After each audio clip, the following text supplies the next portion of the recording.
అదే RTV app వార్తల్ని క్షణాల్లో చదివే అవకాశం ఉంటుంది. ఒక న్యూస్ పేపర్, ఒక టెలివిజన్ ఛానల్ మీ చేతుల్లో ఎప్పుడూ ఉంటాయి. కరీంనగర్ కార్పొరేషన్ పరిధి ఆదర్శ్ నగర్ లో ఉన్నాం. 42వ డివిజన్. ప్రస్తుతం మనం చూస్తాం, ఒక గంట క్రితమే ఒక అగ్ని ప్రమాదం సంభవించింది. దీనికి సంబంధించి గ్యాస్ సిలిండర్లు పేలడంతో ఎవరు లేకపోవడంతో ఆ జాతర కోవడం వల్ల పెద్ద ప్రమాదమే తప్పింది. ఇక్కడ ఎవరికి ప్రాణ నష్టం జరగలేదు. దాదాపు 8 సిలిండర్లు పేలినటువంటి పరిస్థితి. సమాచారం అందుకున్న వెంటనే ఇక్కడ అగ్నిమాపక సిబ్బంది, ఇతర స్థానికులందరూ వాటర్ ట్యాంక్ తో చల్లారుతున్నటువంటి పరిస్థితి గమనిస్తున్నాం. లేదంటే ఇప్పటికే 8 సిలిండర్లు పేలినట్టుగా సమాచారం అందుతుంది. స్థానిక కార్పొరేటర్, స్థానిక నేత ఉన్నారు. చెప్పండి, ఏం జరిగింది అసలు? ఇప్పుడు మార్నింగ్ ఒక 1 అవర్ బిఫోర్ అండి సడన్ గా ఇక్కడి నుంచి మంటలు లేచినాయి. మాకు ఇంత తెలియని మేము పక్కపట్టే ఉన్నాం. రాగానే ఫైర్ స్టేషన్ కు ఫోన్ చేసి తీసుకొచ్చినారు. వాళ్ళు కూడా మంచి సహకరించారు. మా మున్సిపాలిటీ నుంచి వాటర్ ట్యాంకులు తెప్పించినాం. దాంతో ఫిల్అప్ చేసుకుంటా ఇప్పుడైతే మంటలు కొంచెం అదుపులో పట్టి వచ్చినాయి. చాలా పెద్ద ఘోరం జరిగిపోయే పరిస్థితి ఉండే. అక్కడ పెద్ద రేణి హాస్పిటల్, 500-600 హాస్పిటల్, ఇది అన్ని ఉండే. చాలా సిక్కు ఇండ్లండి ఈడ. అది దేవుని దయ వల్ల మాకు సేఫ్ అయిపోయింది ఇది. కానీ ఇంకా కూడా పాపం వీళ్ళందరూ సమ్మక్క జాతర మొత్తం ఎవరు లేరు. ప్రాణ నష్టం కూడా బాగా జరిగిపోయింది. దాదాపుగా ఎన్ని వందల మంది ఉంటారు ఇక్కడ? దాదాపు ఒక 45-50 గుడిసెలు ఉంటాయండి. వాళ్ళు 200-300 మంది అయితే ఉంటారు ఖచ్చితంగా.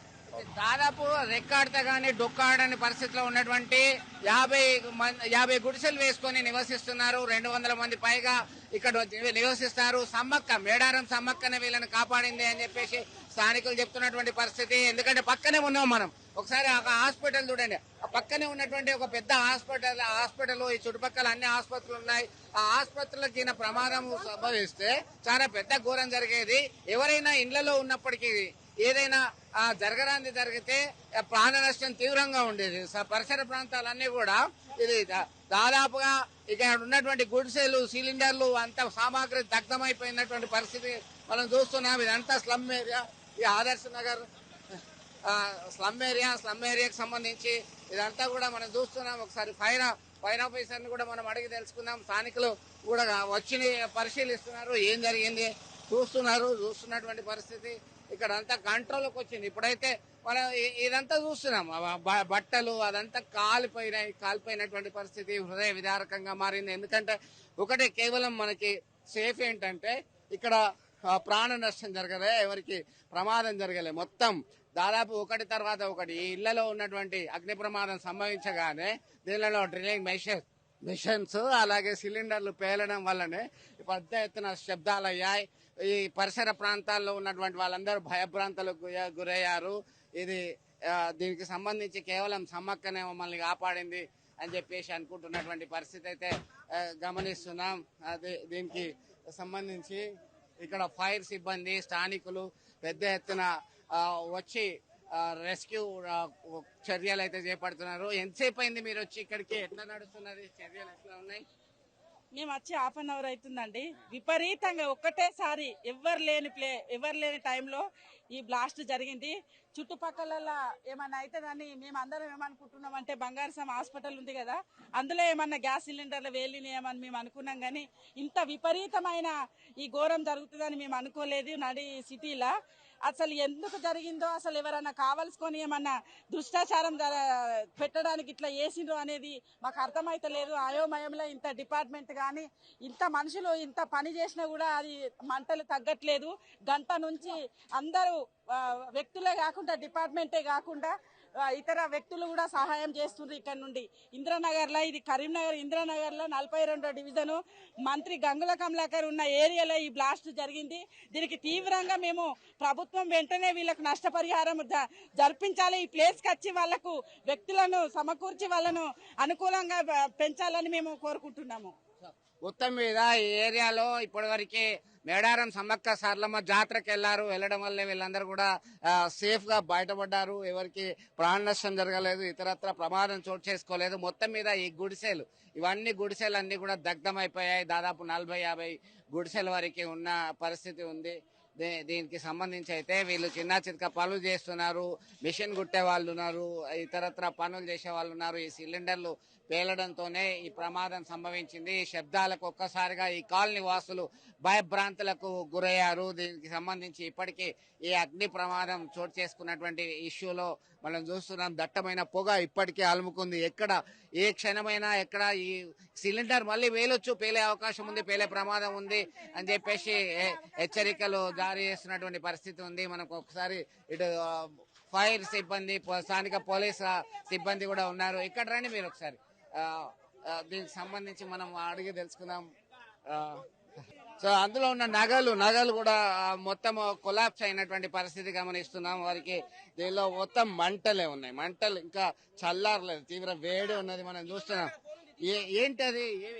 నక్లీ సార్, ఇది నక్లీసు, పట్టీలు, ఒక చైన్, బ్రేస్లెట్. ఇక్కడే ఉంటారు మీరు? ఇక్కడే ఉంటాం సార్. మేడారం జాతర మా వాళ్ళందరూ వెళ్ళిపోయారు. ఎప్పుడైంది ప్రమాదం? ఇంత ముందే 10 టైం అయితే ఒక గంటన్నర కింద. మట్టి పనే సార్, లేబర్. మున్సిపాలిటీ లేదు ఇంట్లో 20 దాకా ఉంటాయి సార్. 20 దాకా ఉంటాయి. 20 ఉంటాయి. ఉంటాం సార్, ఉంటాం. ఇవన్నీ పట్టీలు, బంగారం ఇవన్నీ కాలిపోయినాయి సార్. చాలా ఇళ్లలో ఇదే పరిస్థితి సార్. ఏం కావాలని కోరుకుంటున్నారు ఇప్పుడు?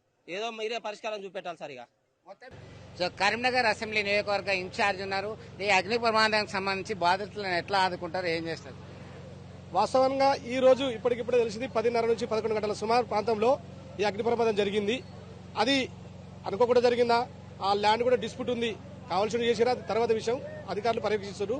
దీన్ని వెంబడే గుర్తించుకొని అటు పోలీస్ అధికారులు, ఇటు ఫైర్ అధికారులు, అటు రెవెన్యూ అధికారులు అందరు ఇక్కడ రావడం జరిగింది. ఏదేమైనప్పటికీ కూడా వచ్చేవరకే పూర్తి స్థాయిలో అవి మష అయిపోయినాయి. ఏదేమైనా వాళ్ళందరూ ఈ రోజు సమ్మక్క సార్లక్క జాతర పోయేపటికే వాళ్ళు బయటపడ్డారు తప్పితే, లేకుంటే ఇంకా పెద్ద సమగం జరిగేది ఉండేది. దానికి గాను ఈ అతిపెద్ద అగ్ని ప్రమాదానికి రక్షణ చర్యలు చేపట్టి వాళ్లకు రావడానికి తినడానికి ఇప్పుడు ఏం లేదు కాబట్టి వారికి రైసు, అదేవిధంగా ముడి సరుకులు కానీ వాళ్ళ ఉండడానికి కానీ వాళ్ళు కొన్ని ఇప్పుడు కల్పించడానికి మేము ముందున్నాం. ఏదైనా ఫంక్షన్లు కానీ హాస్టల్ కానీ తీసుకుంటాం. వెంబడే వాళ్ళకు తగిన చర్యలు తీసుకొని రైస్తో పాటుగా భోజన సౌకర్యం కల్పించి ఒక 2-3 డేస్లో వాళ్ళ పూర్తిస్థాయిలో ఎక్కడ ఏం చేద్దామని ఒక ఆలోచన తీసుకొని చేయడం జరుగుతుందని మేము చెప్పబడుతున్నారు. ఇన్ఫర్మేషన్ రాగానే ఇమీడియట్ కరీంనగర్ ఫైర్ వెహికల్ అయితే స్పాట్కి వచ్చిందండి. ఎవరికి ఏం హ్యూమన్ లాస్ కానీ ఇంజూర్డ్ కానీ కాలేదు. ఆల్మోస్ట్ ఆల్ పబ్లిక్ అంతా సమ్మక్క సారక్క జాతర కాడ పోయి ఉంటారు లేబర్ అంతా. సో అది ప్రమాదం ఎలా జరిగింది అనేది ఇన్వెస్టిగేషన్ లో తెలుస్తుంది. అది మొత్తానికైతే ఇమీడియట్ గా కంట్రోల్ చేసి ఫైర్ ఎక్స్టెండ్ కాకుండా కాపాడగలిగినాం. అంటే సిలిండర్లు వేయడం వల్లనేనా ఇదంతా కూడా? అంటే కారణం ఏమై ఉంటుంది, ఫస్ట్ ఫైర్ ఎట్లయిందనేది తెలియదు. ఫైర్ ఎట్లయిందనేది తెలియదు కానీ అది ఇన్వెస్టిగేషన్ లో తేలుతుంది. మొత్తానికైతే ఆ ఫైర్ అయిన కారణంగా కొన్ని సిలిండర్లు పేలినాయి, దాంతోనే పక్కలకు కూడా ఎక్స్టెండ్ అయింది. మొత్తానికైతే బయటికి ఇంకా ఎక్స్టెండ్ కాకుండా ఈ గుడిసెల వరకే కంట్రోల్ చేయడం జరిగింది. టోటల్ ఓవరాల్ కంట్రోల్ వచ్చినట్టే 100% కంట్రోల్ అయినట్టు. అదృష్టవశాత్తు మీరు చెప్తున్నటువంటి వివరాల ప్రకారం సమాచారం అందుకున్నాకనే ఫైర్ సర్వీసులు వచ్చినాయి. దానిలో భాగంగానే ఇదంతా కూడా కంట్రోల్లోకి రావడం ఒక లక్కీగా చెప్తున్నారు. ఇప్పటికీ ఇంకా ఫైర్ సర్వీస్ సిబ్బంది ఇతరుల స్థానికుల సహాయంతో మంటలు ఆర్పుతున్నటువంటి పరిస్థితి చూడవచ్చు. వీడియో జర్నలిస్ట్ సుమంత్ కలిసి చంద్రశేఖర్, టీవీ, కరీంనగర్, ఆదర్శ్ నగర్ నుంచి. దేశాభివృద్ధిలో ప్రగతి పథంపై పరుగులు పెట్టిస్తూ విశ్వంలో దేశాన్ని అగ్రగామిగా నిలిపేందుకు అనుక్షణం పరితపిస్తూ 5 శతాబ్దాల మన అయోధ్య రామ మందిరం కల సాకారం చేసిన శ్రీ ప్రధాని నరేంద్ర మోదీ గారి సందేశంతో బీజేపీ విజయ సంకల్ప సభ మీ ముందుకు వస్తుంది. ఫిబ్రవరి 20 మంగళవారం ఉదయం 11 గంటలకి భైంసా, తాండూర్, భువనగిరి, మక్తల్ నుండి యాత్రలు ప్రారంభం. రండి, తరలి రండి, లక్షలాదిగా. వికసిత్ భారత్ సంకల్ప సాకారంతో తెలంగాణ భాగస్వామ్యాన్ని పెంచండి. మళ్లీ మోదీ గెలవాలి, మన ప్రధాని కావాలి.